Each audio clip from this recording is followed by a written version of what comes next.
Eight class हम आपकी बसंत book से चैप्टर नंबर 11 जब सिनेमा ने बोलना सीखा हम आज ये चैप्टर रीड करेंगे जिसके लेखक है प्रदीप तिवारी जी।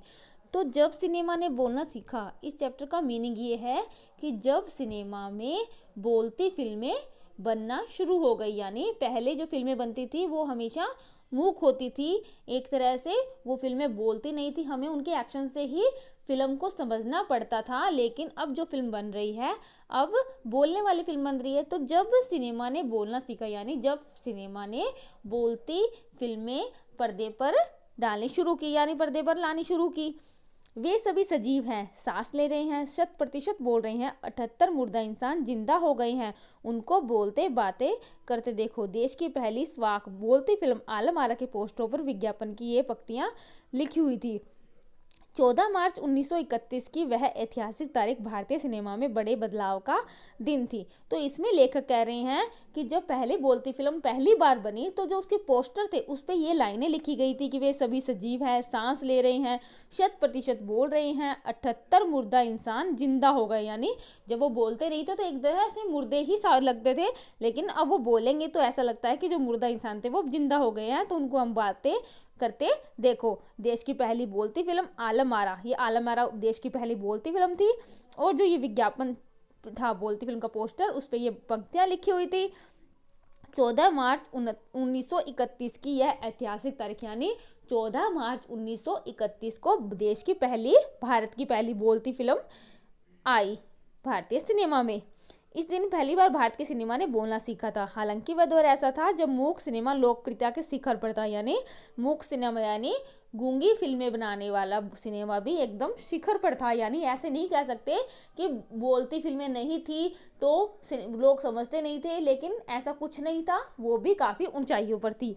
पहली बोलती फिल्म जिस साल प्रदर्शित हुई उसी साल कई मूक फिल्में भी विभिन्न भाषाओं में बनी, मगर बोलती फिल्मों का नया दौर शुरू हो गया था। यानी पहले वाली फिल्में थी वो भी कई भाषाओं में बन गई थी, बोलने वाली भी। पहली बोलती फिल्म आलम आरा बनाने वाले फिल्मकार थे अर्देशीर एम ईरानी। अर्देशीर ने 1929 में हॉलीवुड की एक बोलती फिल्म शो बोट देखी थी और उनके मन में बोलती फिल्म बनाने की इच्छा जगी, ताकि उनके मन में भी हुआ कि मुझे भी एक बोलती फिल्म बनानी चाहिए, बोलने वाली जिसके सारे करैक्टर बोलते हों। पारसी रंगमंच के एक लोकप्रिय नाटक को आधार बनाकर उन्होंने अपनी फिल्म की पटकथा बनाई थी। आधार क्या था? पारसी रंगमंच का एक लोकप्रिय नाटक। इस नाटक के कई गाने जो कि तो फिल्म में ले लिए गए। एक इंटरव्यू में अर्देशीर ने उस वक्त कहा था, हमारे पास कोई संवाद लेखक नहीं था, गीतकार नहीं था, संगीतकार भी नहीं था, इन सब की शुरुआत होनी थी। अर्देशीर ने फिल्म के गानों के लिए स्वयं की धुनें चुनी, यानी कि जो धुन थी वो उनकी खुद की स्वयं थी। फिल्म के संगीत में महज 3 वाद्य तबला, हारमोनियम और वायलिन का इस्तेमाल किया गया था, यानी काफ़ी ज़्यादा लिमिटेड साधनों से फिल्म बनाई गई थी। आलम आरा में संगीतकार या गीतकार में स्वतंत्र रूप से किसी का नाम नहीं डाला गया था। इस फिल्म में पहले पार्श्व गायक यानी जो बैकग्राउंड म्यूजिक देते बैकग्राउंड सिंगर होते हैं वो थे WM खान। पहला गाना था दे दे खुदा के नाम पर प्यारे अगर देने की ताकत। तो फिल्म के गाने के बोल भी यहाँ पे बताए गए हैं कि जो पहले बोलती फिल्म बनाई गई थी तो जो इसके प्रोड्यूसर या डायरेक्टर थे उनको प्रेरणा कहाँ से मिली थी, संगीतकार गीतकार कैसा था, साधन कैसे थे उसके अंदर, ये सब चीज़ें इसके अंदर बताई गई है।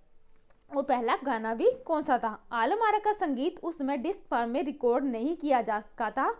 फिल्म की शूटिंग शुरू हुई तो साउंड के कारण ही इसकी शूटिंग रात में करनी पड़ती थी, मतलब साउंड की इतनी ज़्यादा प्रॉब्लम थी तो इसकी शूटिंग रात को करनी पड़ती थी, ताकि जो वातावरण होता था वो पूरा एकदम साउंड ज़्यादा नहीं होता था तो फिल्म का साउंड अच्छे से बन सकता था।